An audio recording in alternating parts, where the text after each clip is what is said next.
Alors, je m'appelle Maxime et j'ai réalisé un rêve d'enfant qui était de monter et d'aller à la pointe Calimont.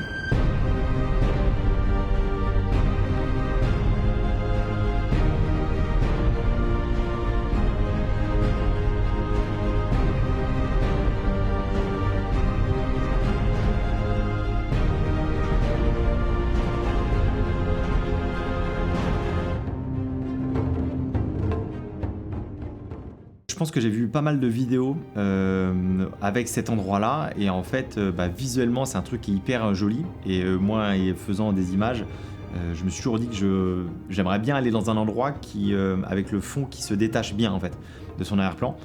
Et direct, en fait, j'ai pensé avec des plans drone que ça pourrait bien rendre et je me suis dit que ça serait trop cool un jour d'aller en Italie parce que du coup, c'est un peu un endroit un peu planqué en Italie. Et on a eu l'occasion pour un tournage justement de partir là-bas. Et je me suis dit que c'était le moment justement d'aller à cet endroit-là qui me faisait pas rêver depuis tout petit, mais c'était un peu comme une espèce de bucket list. Et en fait, je voulais, tu vois, c'était un endroit où je voulais aller, quoi. Des difficultés, c'est pas hyper accessible en voiture, surtout que nous on avait loué un van pour voyager du coup pendant une semaine. Donc j'avoue que c'était un peu galère à monter, mais en vrai ça se fait bien. La seule problématique qu'on a pu avoir, c'est que c'est un lieu qui est un peu touristique, donc on a un peu de monde. Et c'est ce qui perd un peu le côté magique de cet endroit-là, c'est que du coup c'est un lieu assez touristique. Et donc du coup il faut que tu croises du monde et c'est un peu le genre d'endroit que t'aimerais avoir tout seul pour toi. Malheureusement c'est pas le cas. Après ça n'empêche que c'est quand même sympa à faire et quand t'es tout seul, t'as une espèce de grande montée où tu peux du coup aller là-bas et là du coup t'es seul face à ce gros paysage.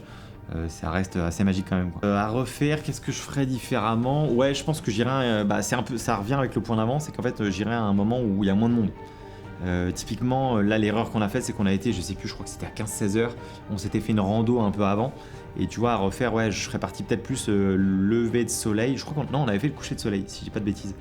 Donc ça s'assombrissait vers la fin, et donc du coup on avait des lueurs du soleil qui n'étaient pas aussi bien que ce que j'avais espéré. Et à refaire, j'aurais dû mieux calculer la distance du soleil et plutôt d'y aller du coup au lever du soleil parce que c'était à ce moment-là où les lumières du soleil étaient les plus visuelles et les plus intéressantes. En préparation, je dirais que en fait c'est un endroit dans les Dolomites, donc c'est un endroit qui est assez visité par pas mal de personnes. C'est pour moi un des endroits les plus beaux, donc je conseillerais plutôt de finir par ça. Parce que nous, il me semblait qu'on l'avait fait quasiment au milieu de notre trip. Et du coup, si tu commences un peu par ça, après, ce que tu vois derrière, t'es pas déçu non plus parce que ça reste magnifique.